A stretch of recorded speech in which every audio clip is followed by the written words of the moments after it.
When it comes to nutrition season planning and nutrition periodization, the first phase you need to look at is your pre-season nutrition.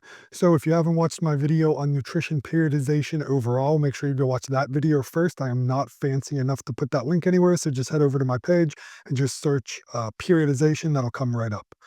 But when we're talking about nutrition periodization, as a quick reminder, we've got pre-season, in-season, post-season, and off-season. So in the preseason, all that we're really doing is preparing ourselves for the in-season phase. So we'll look at it from two different perspectives. One perspective will be from a performance standpoint. So that could be a CrossFit athlete, a marathon runner, a weightlifter. It really doesn't matter. And then we'll look at it from a fat loss perspective as well. And that will be someone who literally only has the goal of losing weight and they're not going to worry about their performance for the time being. They know that their performance is going to suffer a little bit there. So when we're looking at the performance athlete, the goal of the preseason phase is going to differ slightly depending on what your athletic endeavors are. But for the most part, it's going to look at getting your calories back up to an adequate level, and more specifically, getting your carbohydrates up to an adequate level. So in the off season, you likely weren't eating as many carbohydrates. If you're following my videos, if you follow my methods, you know that carbohydrates are the fuel source that your body's going to use. Really doesn't matter what your sport is, that's going to be the preferred fuel source. Yes, there's going to be some exceptions.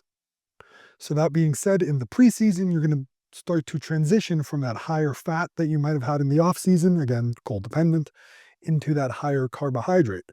So what this going to do is it's going to put your body into the physiological state that it needs to be in for the upcoming demands of the season. You're going to start filling up and making sure that your glycogen stores are completely filled as you head into the in-season phase, as well as you're going to make sure that your body is completely recovered. So your protein will still be up a little bit here. You will bring that down a little bit as we enter the in-season phase, but you'll still have that protein a little bit higher. So big focus on carbohydrates, little focus on protein, and then your fat will be able to start coming down here now. Again, sport dependent, goal dependent, how far off uh, your next event is dependent on that as well, all personalized. So could vary slightly, but really the goals are to get your nutrition in order, start cleaning up your diet a little bit. Maybe you were a little bit more relaxed in the off season. Start bringing your carbohydrates back up to adequate levels, and then focus on ensuring your body is completely recovered here. For most people, this will be like a 2, 3, 4 week phase. For runners, this could be extended out more. This would be something more like maybe a 12-week phase. So you go like 4 weeks. I'm going off in the weeds here, but real quick, you go like maybe 4 weeks before your training starts. Then you go like the first 8 weeks of your training block. That could still be your preseason. And then when you get into your peak weeks, your peak mileage, that can be your in season because you don't want your in season to last too long. But that's a whole different ball game. To be maybe discussed in a future video. If that's something you want more details on running specific, drop it in the comments. I'll make a video on that.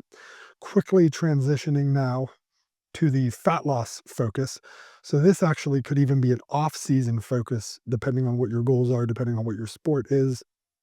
But it could be a kind of a mini season within an off season. So maybe you are a weightlifter, for instance, and you decided you want to drop down a weight class, or maybe you want to bulk up a weight class. Either way, just reverse everything that I say here.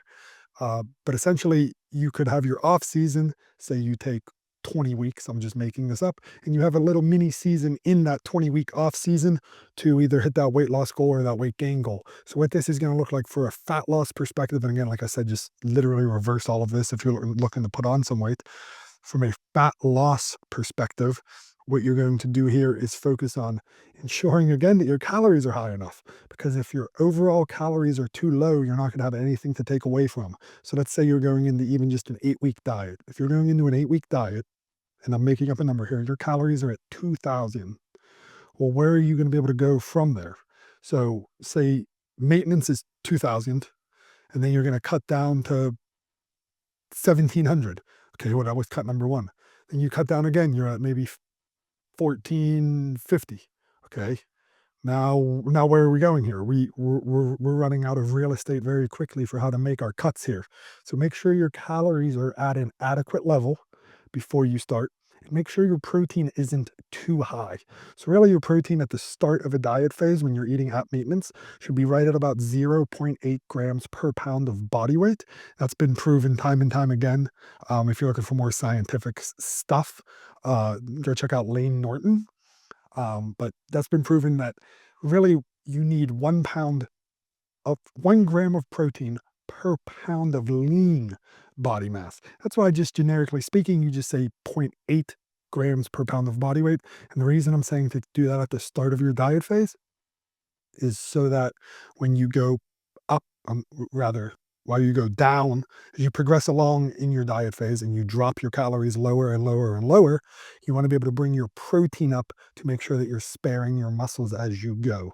Because the higher your overall calories, the less of a deficit you're in, the lower your protein can be because your carbohydrates and your fats are working to spare your protein.